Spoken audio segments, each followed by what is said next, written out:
Hello, it's Keith here, and this is lesson 30 of the simple series of my 650 assembly programming tutorials. And at the moment we're looking at clipping examples. We're going to today use the tilemap to build our little Chibiko graphic. This is based on the original simple series example. We're moving it around with the joystick. We've done this kind of thing before, but this time the object to go partially off the screen like this. Now today's example is using the tilemap to draw the graphic, and this means that we can only move in 8x8 pixel blocks, which isn't ideal. However, I often suggest using the tilemap for getting graphics onto the screen if you're just getting started with writing games, because it's simpler, there's a lot fewer things to worry about, and there is another benefit to the tilemap on the PC Engine compared to sprites, and that is that the sprites are 16x16 pixels, whereas the tilemap is 8x8 pixels. Tilemap is consistent with all the other systems, whereas a lot of other systems use 8x8 pixel sprites. So if you're porting a game to a lot of different systems, it could cause you a little bit more difficulty with regards to porting the sprite graphics that you've got, because as I say, they aren't quite laid out in the same way. But to say today we'll just be using the tilemap, but then next time we will be looking at a version that uses hardware sprites and builds the same Chibiko graphic out of 16x16 pixel sprites. So we're going to see both, but today just a simple tilemap example, and we'll also be discussing the theory of the cropping routine we're going to be using. So let's go over to the blackboard and let's discuss the theory of cropping.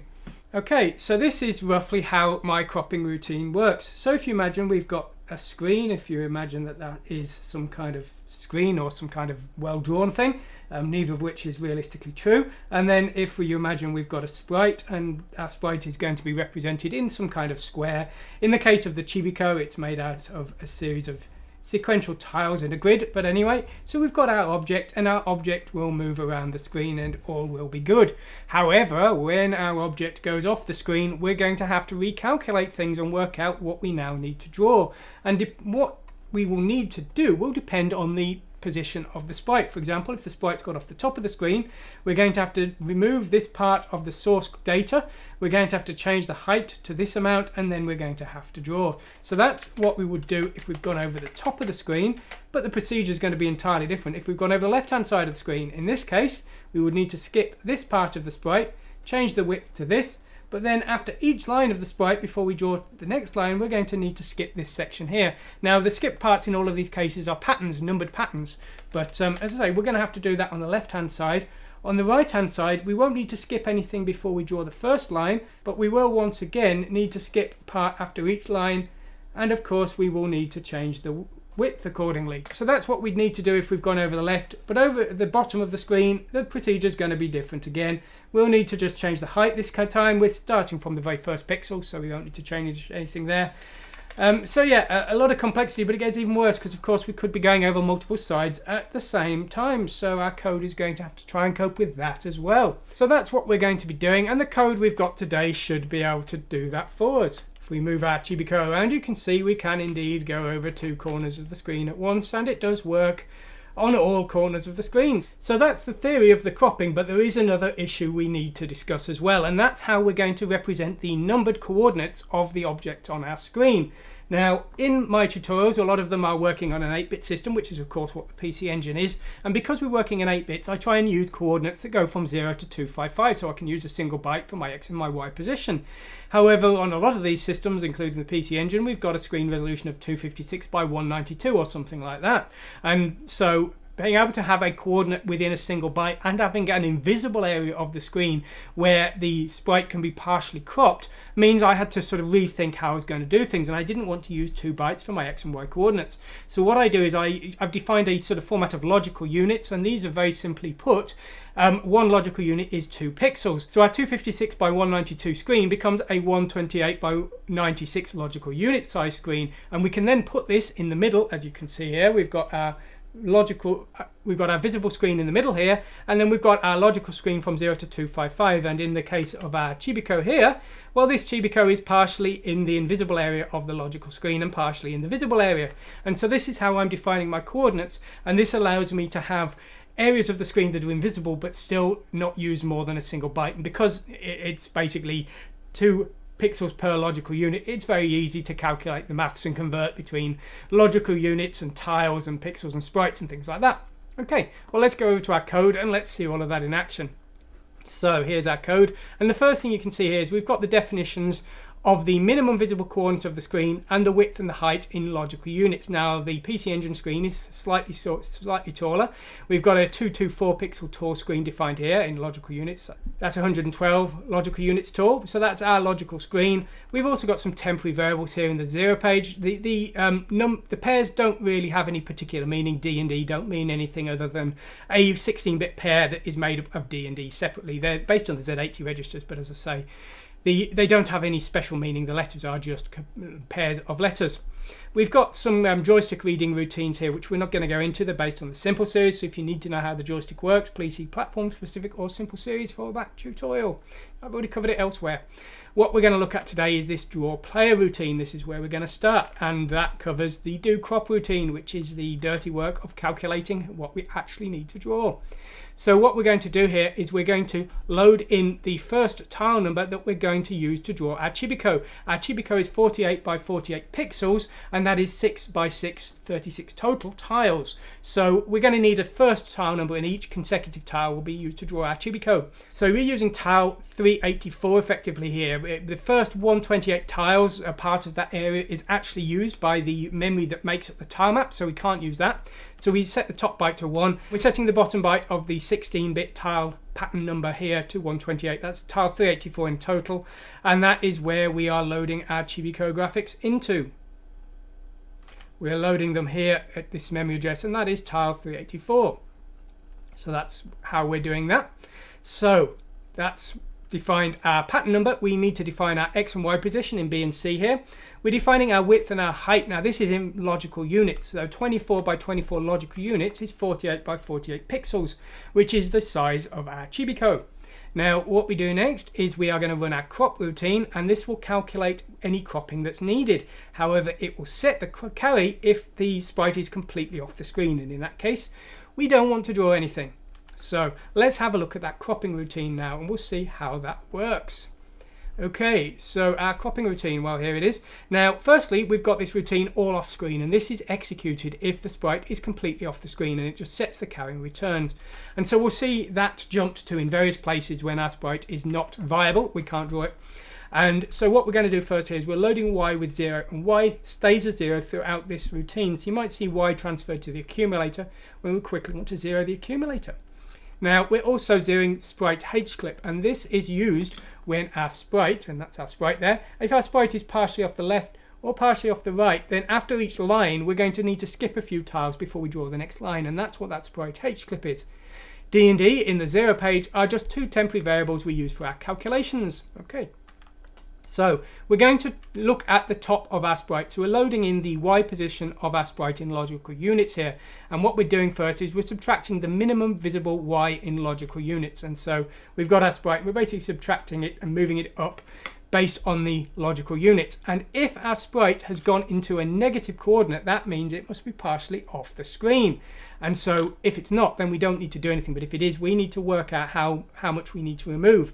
So we're going to convert that negative into a positive, and this is a positive number of units we need to remove. We're then going to round this up into a number of tiles. Each tile is 8 by 8 pixels, that's 4 by 4 logical units. And so we need to mask out the bottom 2 bits because we can't actually move with that level of definition. And so we're converting that into a number of tiles here. We're rounding up a little bit there just to correct that. And then we're seeing if the number of tiles we need to remove is actually the entire size of the sprite, and if that's the case, that means our sprite must be completely off the top of the screen. And so in that case we're going to jump to all off screen and set the carry and return. We're then storing the number of tiles we need to remove in ZE, and we're setting the accumulator to 0 here, and that's because we need to draw from the very top of the screen if our sprite is partially off the screen here. We're then going to store whatever our new drawing position is in C. Now we'll have subtracted the minimum Y, which is converting partially our logical units into a physical unit coordinate here. So we're storing that updated one into C, and then we're going to do the bottom of the sprite. So we're now going to consider the bottom. So we're adding the height of the sprite.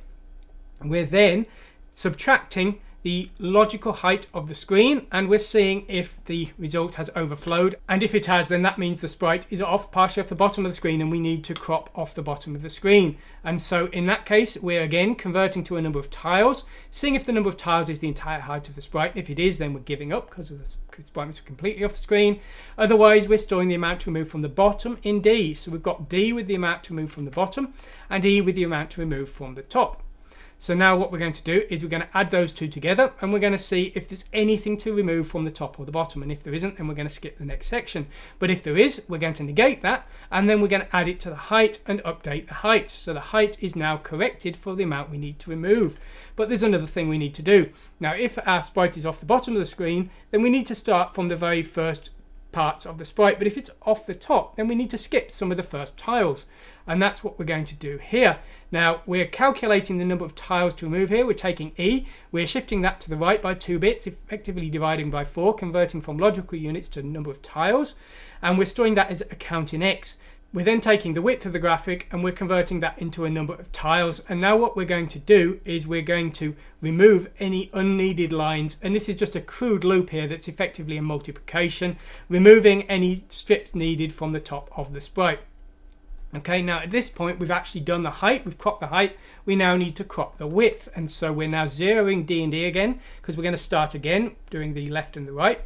We then load in the X position, we then subtract the minimum visible X position here, and if that hasn't caused an overflow, then the sprite must be completely off the screen, but if it has, then the sprite must be partially off the screen. So we're going to work out how much we need to crop again. So we're negating it, converting it back to a positive. We're comparing it to the width. If that's the entire width of the sprite, then again, there's nothing to draw. But if it's not, then we're just rounding this up a little bit. We're storing this into E, and that is the amount to remove from the left-hand side of the sprite. We're then setting the position to 0, because again, we must be drawing from the far left, somewhere like that. And we're then updating B with the new drawing position. We're then going to do the same for the right-hand side. So we add the width of the sprite. We're then comparing that to the width of the screen. If there's no overflow, then we don't need to crop the right-hand side. But if there is, then we now have the amount we need to crop. So we're comparing that to the width. And if it's the entire width of the sprite, then we're just going to give up, all off screen. Otherwise, we store the amount to remove from the right in D. So again, we've got D with the amount to remove from the right and E with the amount to remove from the left. So we add those two together. We convert that to a number of tiles, and if that's not 0, then that's the amount we need to remove after each line of our sprite. Because remember, whether our sprite is off the right-hand side or the left-hand side, we're going to need to skip some patterns between each line. So we're storing that in sprite hclip. We're then converting that back to a number of logical units, negating it, and then adding it to the width of the sprite here. Now that's the new width of the sprite, and then the final thing we need to do is we need to skip any tiles from the left hand side, because if the sprite is on the right hand side, we need to draw the first few patterns of the sprite, but if it's on the left hand side, just like with the top, we need to skip a few of the first patterns, and that's what we're doing here. So we're loading in the amount removed from the left, converting to a number of patterns, and adding it to our IY pair here, and that's the first pattern we're going to use. Okay, so we've done all of our cropping here, and the last thing we need to do is convert our logical units of our X and Y position, width and height into a number of tiles. And we do that by dividing by 4 with logical shifts to the right. And then the final thing we do is we clear the carry and return. And clearing the carry to tell the calling routine that there is indeed something to draw. And we've now calculated the correct amount to draw and any skipping that is required. Okay, so we return here, and if the carry is clear, we're going to do our drawing. Now we've got a routine here, get VDP screen pods. Now this will calculate the VRAM destination, and it will also set up the VRAM memory addresses to write to that VRAM destination here. So this will take an XY position in BC, and it will convert that and select the VRAM address. We then just need to select the write address. Selecting the 0 register to 2 here selects the write register, and then we can store our 16-bit pair from IYL and IYH to 102 and 103, and that will set the pattern for the tile that we want to change here, and that's done one tile. So we're going to loop until our X counter reaches 0 here. Now our X counter is our width here, So that is going to repeat for one line of the sprite. Now, as I said before, if the sprite is off the left or on the right hand side, we need to skip a bit after each line. And that's where our sprite H clip comes in. So if that's not 0, then what we need to do is we need to add that to the IY pair to skip any tiles that are being cropped off the left and the right. Once we've done that, we then increment our Y position, we decrease our height counter, and we repeat again.